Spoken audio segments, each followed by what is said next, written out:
신약성경 디모데 후서 4장 6절로 8절 말씀입니다. 관제와 같이 벌써 내가 부음이 되고 나의 떠날 기약이 가까웠도다. 내가 선한 싸움을 싸우고 나의 달려갈 길을 마치고 믿음을 지켰으니 이제 후로는 나를 위하여 의의 면류관이 예비되었으므로 주 곧 의로우신 재판장이 그날에 내게 주실 것이니 내게만 아니라 주의 나타나심을 사모하는 모든 자에게니라. 디모데 후서 4장 6절로 8절 말씀, 여기 보면 이제 우리가 평소에 많이 쓰던 낯익은 그런 말이나 단어들이 많이 나오는데, 선한 싸움을 싸우고 달려갈 길을 마치고 믿음을 지켰다. 의의 면류관, 그 찬송가도 있죠. 의의 면류관, 의의 면류관. 윌리엄 허스트라고 하는 그 미국의 대보호가 있습니다. 아주 돈이 많은 사람인데, 이 윌리엄 허스트가 60세가 되었을 때 자녀와 친척, 친구들을 이렇게 불러 모아놓고 이런 얘기를 했습니다. 앞으로 내 앞에서는 농담이라도 절대로 죽음이라는 말을 입 밖에 내지 말아라. 이런 엄명을 내렸다고 합니다. 그런데 로마의 어떤 황제는 신하들에게 아침에 자신을 아련할 때마다, 아침 되면 인사하러 오잖아요. 신하들이 아침에 황제를 아련할 때마다 폐하 죽음을 기억하시옵소서, 이런 인사말을 하라고 지시를 내렸다고 합니다. 그런데 흥미로운 것은 이 미국의 대부호였던 윌리엄 허스트는 죽을 때 고통 속에서 몸부림을 치다가 죽은 반면에 이 로마 황제 아침이 되면은 아침 인사로 폐하 죽음을 기억하소서 이렇게 했던 그 로마 황제는 아주 편안하게 죽음을 맞이했다고 합니다. 우리가 인생 살아가면서 과연 죽음이 무엇을 의미하는가? 이 죽음에는 예외가 없습니다. 이 세상을 살아가는 사람 중에서 어떤 그 누구도 죽음에서 예외인 인생이 없다. 이것을 우리가 이런 지혜를 성경 말씀을 통해서 깨닫는 귀한 한 시간이 되었으면 합니다. 좀 더 빨리, 좀 더 늦게 이런 시간 차이가 있을 뿐이지 누구나 한 번은 반드시 이 세상을 떠나야 된다. 이것이 진리의 말씀입니다. 충청도 사람을 만나서 충청도 사람은 천당에 갈 때도 천천히 가서 참 좋겠네요. 이렇게 얘기를 했더니 그 반대라고 그래요. 절대로 그렇지 않습니다. 죽음에 관한 한 충청도 말이 제일 빠르고 급합니다. 이런 얘기를 하는 것을 들었습니다. 사람이 죽으면 서울 사람들은 보통 돌아가셨습니다. 그런 표현을 많이 써요. 돌아가셨습니다. 그분 돌아가셨습니다. 저도 서울 사람이라서 어렸을 때 이런 말을 많이 들어봤는데, 죽었다는 표현을 쓰질 않고 그분 돌아가셨습니다. 그 참 굉장히 지금 생각해 보니까 굉장히 철학적인 말이네요. 자기의 그 본향, 고향으로 돌아간 거죠. 하늘나라로. 경상도 사람들은 뭐라 그럽니까? 운명하셨습니다. 운명하셨다 아닙니까? 경상도 사투리로 그러는데, 전라도 사람들은 이 시상 버렸어라우. 전라도 사람들은 그런데 충청도 사람들은 아까 이제 충청도 사람들이 그 천당 갈 때 제일 급하게 간다고 그랬는데, 충청도 사람들은 가시유 그러면 끝난다고 그래요. 가시유. 죽음에 대한 가장 중요한 준비는 뭘까요? 지난번에 어떤 그 통계를 보니까 미국에서 사람이 죽으려면 최소 10,000불 정도는 있어야 그래도 죽음에 대한 준비. 그러니까 사람이 죽으면 그냥 뭐 죽는 걸로 끝나는 게 아니라 매장을 하거나 땅에다가 묻거나 아니면 화장을 해서 그 시체 처리를 해야 되는데, 거기에 드는 그 최소 비용이 한 10,000불 정도라고 그래요. 그러니까 돈이 없으면 10,000불이라는 게 그렇게 작은 돈은 아닌데, 돈이 없으면 죽지도 못하겠구나 하는 것을 그 통계 기사를 보면서 한번 생각해 본 적이 있는데, 우리가 죽음에 대한 준비는 뭐라고 생각하십니까? 요즘에 이제 한국에서도 그 고독사 하는 분들, 갑자기 죽는 분들 있잖아요. 갑자기 죽었는데 주변에서 또 친척들이 그분이 죽었는지 안 죽었는지, 그 할머니가 죽었는지 안 죽었는지도 모르는 상태에서 시신이 방치가 돼서 오랫동안 아무도 건드릴 수가 없는 가운데서 그 고독사 하신 분들의 그 뒤처리를 담당하는 그런 새로운 직업이 생겼다는 그런 말을 들은 적이 있습니다. 우리가 죽기 전에 무엇을 준비해야 될까요? 죽음에 대한 가장 중요한 준비는 죽음의 의미가 무엇이냐, 죽는다는 게 뭐냐, 죽음의 의미를 올바르게 이해하는 것이 아닐까, 이런 생각을 하게 됩니다. 디모데후서 4장 6절 말씀, 오늘 이 사도 바울의 귀한 말씀은 바울 사도가 이 세상을 떠나기 바로 직전에 주후 67년경에 로마 감옥에서 자신의 죽음을 예견하면서 기록한 편지입니다. 서신인데 디모데후서 4장 6절에 보면은 이런 말이 기록이 되어 있습니다. 관제와 같이 벌써 내가 부음이 되고,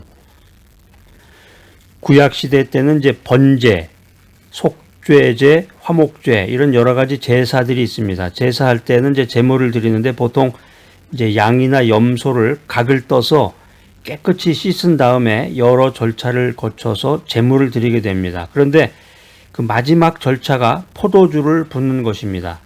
포도주를 붓는 건데 이렇게 조금 포도주를 따르는 게 아니라 포도주를 다 쏟아 붓습니다. 그걸 가리켜서 관제라고 그래요. 관제 또는 전제, 이런 표현을 쓰기도 하는데, 이 사도 바울이 하나님 앞에 갈 때가 가까웠음을 예감하면서 이 디모데 후서를 기록합니다. 그러니까 사도 바울은 지금 죽음을 바라보고 있는 것입니다. 성경에서 죽음을 의미하는 이 떠남이라는 단어는 결코 허무나 종말을 의미하는 것이 아닙니다. 성경은 죽음이 결코 소멸이 아니다, 이런 메시지를 우리들에게 전하고 있습니다. 죽음이라고 하는 것은 새로운 출발이다, 뉴 스타팅. 여기에 우리 믿음을 가진 성도들의 소망이 있습니다. 죽음은 떠남입니다. 사도 바울은 디모데후서 4장 6절에서 관제와 같이 벌써 내가 부음이 되고 나의 떠날 기약이 가까웠도다, 이런 고백을 하게 됩니다. 사도 바울의 고백과 같이 이 죽음이라고 하는 것은 떠나는 것입니다. 죽음이라고 하는 것은 떠나는 것인데 분명한 목적지를 향해서 떠나는 사람들은 담대한 마음이 있겠죠. 근데 정처 없이 간다, 어디로 가는지도 모르고 죽는다, 이거 참 괴로운 일일 것입니다.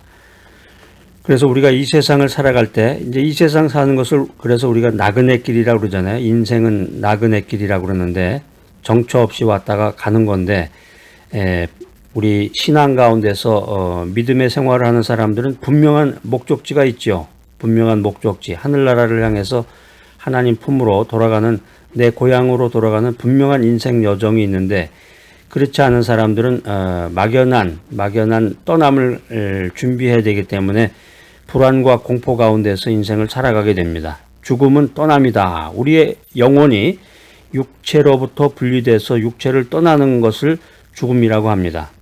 성경에서 죽음을 의미하는 이 떠남이라고 하는 단어는 결코 허무나 종말이나 소멸을 의미하지 않는다. 그래서 요즘에 이제 교회에서 그 예배를 드릴 때 천국 환송 잔치, 이런 표현을 쓰기도 하는데, 예수를 믿지 않거나 믿음 가운데서 신앙생활을 하지 않은 사람들은 죽음에 대한 공포, 사람이 죽으면 슬프고 울게 되잖아요. 그러나 믿음 가운데서 믿음의 생활을 했던 사람들은 천국으로 다시 돌아가는 거죠. 자기의 고향으로 다시 돌아가는 아주 엄숙하고도 아주 귀중한 그런 순간이 바로 죽음이 되겠습니다. 그래서 죽음이라고 하는 것은, 우리가 믿음 안에서 죽음이라고 하는 것은 어떤 허무함이라든가 종말, 마지막이다, 또 소멸, 완전히 멸망해버린다, 이런 의미가 아니라 믿음 안에서의 참 소망, 믿음 안에서의 새로운 출발을 의미한다라고 하는 것입니다. 그래서 성경은 결코 죽음을 비극적인 종말이라고 말하고 있지 않습니다. 영어 성경에 보면 이 떠남이라고 하는 그런 단어는 departure, 출발이라는 말로 표현이 되어 있는데 굉장히 의미심장하고 정확한 말이네요. 이 디모데 후서가 기록이 되어 있는 그 원어, 헬라어로 적혀져 있는데요. 헬라어 원어 성경에 보면은 아날루시스라고 되어 있습니다. 이 헬라어 아날루시스는 두 가지 경우에 쓰는 단어인데 이스라엘 백성들이 광야 여행을 할 때 천막을 가지고 다닙니다. 이스라엘 백성들이 광야 여행을 할 때 천막을 가지고 다니다가 원하는 장소, 좋은 장소를 발견하면 이제 천막을 치게 되는데 일정 기간이 지나서 다음 목적지를 향해서 출발하게 되면은 이 천막을 이제 걷어들여야 되잖아요. 천막을 메어 두었던 줄을 풀게 되는데 이때 푼다라는 것에서 떠난다는 이 단어가 유래했다고 합니다. 헬라어 아날루시스의 두 번째 의미는 이 배가 항구에 메어 있다가 출항하게 되면은 닷줄을 풀어서 닻을 올리게 되는데 이때 바로 떠난다는 그 단어를 사용하게 됩니다. 그런데 어떤 경우에도 떠난다가 종말이나 소멸을 의미하는 것으로 사용되지는 않았습니다. 그렇기 때문에 이 죽음이라고 하는 것은 새로운 여행을 향한 출발이다, 이렇게 우리가 말할 수 있는 것입니다. 하나님의 말씀인 이 성경 말씀은 죽음이라고 하는 것은 결코 소멸이 아니다, 이렇게 분명하게 우리들에게 가르치고 있습니다. 죽음이라고 하는 것은 새로운 출발이다. 죽음에 성도의 소망이 있다. 여러분들 그 초등학교 때 소풍 한번 생각해 보시면 초등학교 때 초딩이라고 그러는데 초등학교 때 국민학교죠. 옛날엔 국민학교라고 그랬는데 그 국민학교 때 초등학교 때 소풍 전날에 아주 잠을 이루지 못하고 굉장히 기대감을 갖잖아요. 그래서 어떤 이야기로는 그 초등학교 때 그 자기 신발을 이렇게 몰래 감춰 놓는다고 그래요. 누가 신발 훔쳐갈까봐. 지금은 뭐 그런 일이 많지는 않은데 예전에 얼마 전만 해도 그 신발을 그렇게 많이 훔쳐갔어요. 그래서 신발 도둑이 많고, 교회도 보면은 이제 교회 마룻바닥 있는 교회 신발을 벗고 들어가면은 그렇게 신발을 또 도둑놈들이 와가지고 신발을 훔쳐갔던 그런 기억이 있는데, 소풍을 앞두고 소중한 신발을 이렇게 감춰놓고 그 다음날 그 소풍을 기대했던 것처럼 그 흥분했던 경험을 아마 여러분들이 생각을 하시게 될 겁니다. 나이가 들어서 이제 성인이 된 지금도 낯선 곳을 여행할 계획을 생기면 왠지 기대감이 생기죠. 해외여행을 간다든가, 해외여행으로 이제 뭐 유럽이라든가 아니면 미국 여행을 간다. 그랬을 때 굉장히 기대감을 가지고 낯선 곳을 여행할 그런 기대감을 갖게 되는데, 우리가 진정으로 믿음 안에서 말씀 중심 또 기도 중심의 생활을 하면서 전도하는 그런 신앙인이라고 그러면은 지금 이렇게 낯선 곳을 여행할 계획을 세우면서 기대감을 가졌던 이것이 우리 크리스찬들의, 믿음의 사람들의 죽음을 기다리는 그 감정이다, 이렇게 생각할 수가 있겠습니다. 죽음은 만남이다. 우리가 인생 살면서 두려워하는 것들이 여러 가지가 있는데 제일 큰 두려움은 아마 죽음에 대한 것일 것입니다. 죽음을 두려워한다. 사람이 왜 인생 살면서 죽음을 두려워할까? 그 이유를 세 가지로 한번 요약해 봤는데, 우리가 죽음을 두려워하는 이유는 어디 있을까? 그것은 죽음으로 가는 과정에서 만나는 그 고통.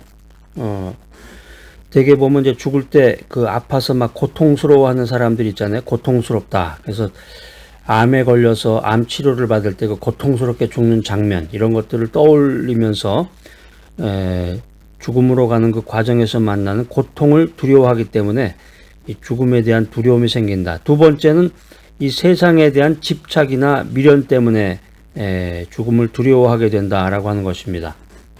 내가 세상 살면서 먹었던 그 맛있는 것들, 또 내가 명품, 어디 해외여행 가면서 샀던 그 명품 옷들, 이거 아까운 거 이거 어떻게 다 놓고 가나. 좋은 옷이나 좋은 핸드백, 뭐 신발, 뭐 자기가 그 애착을 가졌던 것들 있잖아요. 물건들. 그런데 조금 더 깊게 생각해 보면 이제 죽음을 두려워하는 가장 커다란 이유는 아마 사랑하는 사람들과의 그 단절 때문이다, 이렇게 생각할 수가 있겠습니다. 죽으면 사랑하는 사람들과, 내가 좋아했던 사람들과 이별을 해야 되는구나. 죽음이라고 하는 것은 우리 영혼이 육체를 떠나는 사건입니다. 죽음은 영혼이 육체를 떠나는 이벤트, 또 사랑하는 사람들과 헤어져야 되는 그런 이벤트, 이것이 바로 죽음입니다. 인생의 마지막을 절감하는 순간 그 사람들이 사랑하는 사람들에게 남긴 전화 메시지들이 있습니다. 그 메시지에는 한 가지 공통점이 있는데 상대방이 애인이든 어머니이든 남편이든 아내이든 또 사랑하는 지인이든 사랑의 고백을 하고 싶다라고 하는 것입니다. 사랑해요. 정말 사랑했어요. 연기가 차오르고 있습니다. 큰일이 생겼습니다. 정말 사랑했어요. 이런 최후의 마지막 한마디를 남기고 세상을 떠나는 것이 바로 죽음입니다. 믿음 안에서 말씀 중심 기도하면서 살아가는 우리 크리스찬들에게 죽음이라고 하는 것은 슬픔이지만 결코 마지막은 아닙니다. 죽음은 슬픔이지만 마지막은 아니다. 왜냐하면 우리에게는 다시 만난다는 확신이 있기 때문입니다. 우리 찬송가에도 그런 찬송가 있죠. 다시 만날 때까지 우리 주 안에서 믿음으로 그날을 준비하자. 그러니까 우리에게는 다시 만난다는 그런 확신이 있는 거죠. 그게 사도 바울의 확신이었고 우리 믿음의 선배들이 가졌던 확신입니다. 그래서 사도 바울이 그 빌립보서 1장 23절에 이런 고백을 했는데 내가 그 두 사이에 끼었으니 떠나서 그리스도와 함께 있을 욕망을 가진 이것이 더욱 좋으나 둘 사이라는 것이 이제 삶과 죽음 사이에 끼었다는 거죠. 그래서 삶과 죽음 사이에 끼었으니 떠나서 그리스도와 함께 있을 욕망을 가진 이것이 더욱 좋다. 이렇게 사도 바울은 말하고 있는 것입니다. 이 떠난다는 것이 마지막이 아니다. 이게 이제 우리 성경이 우리들에게 말하는 그 죽음에 대한 진리인데 그것은 새로운 만남을 약속하고 있습니다. 그렇기 때문에 이 믿음 안에서 크리스찬들에게 있어서 이 죽음, 떠난다고 하는 것은 만남을 전제로 한다라고 하는 것입니다. 그러니까 떠난다고 하는 것은 만남이구나 이렇게 생각하면 되겠죠. 이 세상을 떠남으로써 우리는 주님을 만나게 되는 것입니다. 우리가 이 세상 살 동안에도 예수 그리스도를 구세주와 주님으로 영접하고 살면서 날마다 매 순간마다 그리스도와의 만남을 체험할 수가 있습니다. 그런데 이것은 부분적인 경험입니다. 우리가 이 땅에서 부분적으로 주님의 임재를 경험할 수가 있는데 그것은 마치 거울을 통해서 보는 것과 같은 것입니다. 그런데 우리가 이 세상을 떠나서 주님 앞에 서는 날 우리는 거울을 통해서가 아니라 얼굴과 얼굴을 맞대고 주님을 보게 될 것입니다. 성경에 있는 귀한 메시지가 우리들에게 깨달음을 주고 있습니다. 죽음을 통해서 우리가 그토록 찬양하고 그토록 영광을 돌렸던 하나님, 우리가 사모했던 주님을 만나게 될 것입니다. 그리고 주님 안에서 살아왔던 모든 이들을 다시 만나게 될 것입니다. 그렇기 때문에 우리 믿음의 사람들에게 굿바이라는 인사는 있을 수 없는 것입니다. 미국의 어떤 그 아버지가 실제 있었던 일인데 미국의 어떤 아버지가 죽음을 앞에 두고 사랑하는 자녀들에게 마지막 인사를 하게 되었습니다. 4명의 자녀가 있었는데 3명의 자녀들한테는 천국에서 다시 만나자. 얘들아 다시 만나자. 이런 인사를 했는데 아들 그 자니에게만은 자니 굿바이 이런 인사를 했습니다. 그러니까 아들 자니가 아버지 왜 저에게는 다시 만나자는 말을 하지 않으세요? 이렇게 물었습니다. 그때 아버지가 말했습니다. 사랑하는 자니야, 너는 아직 예수님을 영접하지 않았지? 너와 나 사이에는 다시 만날 소망이 없구나. 자니야, 이 아버지가 너에게 다시 만나자고 얘기할 수 있도록 해주면 좋겠다. 그때 아들 자니는 울면서 저도 아버지가 믿었던 예수 그리스도를 저의 구세주로 믿어요. 이런 고백을 했다고 합니다. 아버지는 사랑하는 아들의 손과 몸을 꼭 끌어안으면서 그래 아들아 천국에서 다시 만나자 이런 말을 하고 숨을 거뒀다고 합니다. 우리 믿음의 사람 말씀 중심 기도 중심으로 살아가는 우리 신앙인들에게 죽음이라고 하는 것은 두려움의 대상이 아닙니다. 우리 믿음의 사람에게 죽음이라고 하는 것은 떠남과 동시에 만남이다. 이 사실을 기억하는 귀한 여러분들이 되시기를 간절히 축복합니다.